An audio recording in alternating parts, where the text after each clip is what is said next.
Я гуляла по выставке «Магия пурпурной глины» в Музее Востока без экскурсии. В это время в моей голове заваривались мысли о смыслах чайной культуры в жизни человека. Ими я хочу поделиться.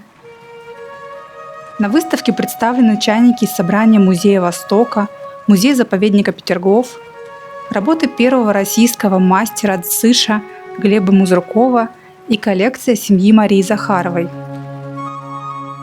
Здесь диалог между Россией и Китаем, между поколениями, между ремеслом и поэзией.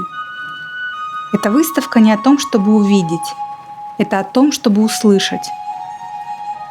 Это приглашение в тишину, в пространство, где заварочный чайник не просто посуда, а собеседник, где каждый изгиб, каждый след от рук мастера – часть разговора, начатого почти 700 лет назад. 7 веков назад в городе Исин глина начала говорить, но не словами, а формой. Глину назвали «зыша» – пурпурный песок. Услышать голос плотной, теплой, пропитанной дыханием времени «зыша» можно только тогда, когда замедлишься. Заваришь чай, успокоишь мысли, настроишься на благодарный лад. Исинская глина уникальна. В ней двойная пористость.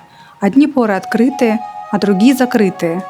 Именно благодаря этому чай в таком чайнике не просто заваривается, он дышит и живет.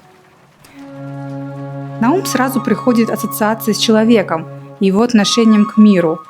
Иногда мы открыты миру, иногда замкнуты в себе. Но эти два состояния помогают нам чувствовать, проживать, осознавать, заваривать как чай, внутри себя свое личное понимание мира. Как в нашей душе формируется особое мировосприятие, так и внутри исинского чайника формируется слой навара, память о каждом заваривании чая. Именно поэтому истинные ценители вкусов не смешивают сорта чая. Каждый чайник хранит свою историю, свой аромат, свою душу. Заваривать в нем что-то другое – все равно, что просить человека забыть свое прошлое. Китайская история говорит, что исинская керамика получила широкое распространение в начале XVI века. С тех пор утилитарный предмет стал артефактом музеев, желанным подарком, семейной ценностью и преданным собеседником в чайных церемониях. Настоящее искусство не кричит, оно ждет, пока его заметят. Но даже если его не заметили, оно не перестает быть искусством. Чайник как голова. Сорта чая – это мысли, которые мы в ней завариваем. Чайник раскрывает вкус чая, а голова – вкус жизни.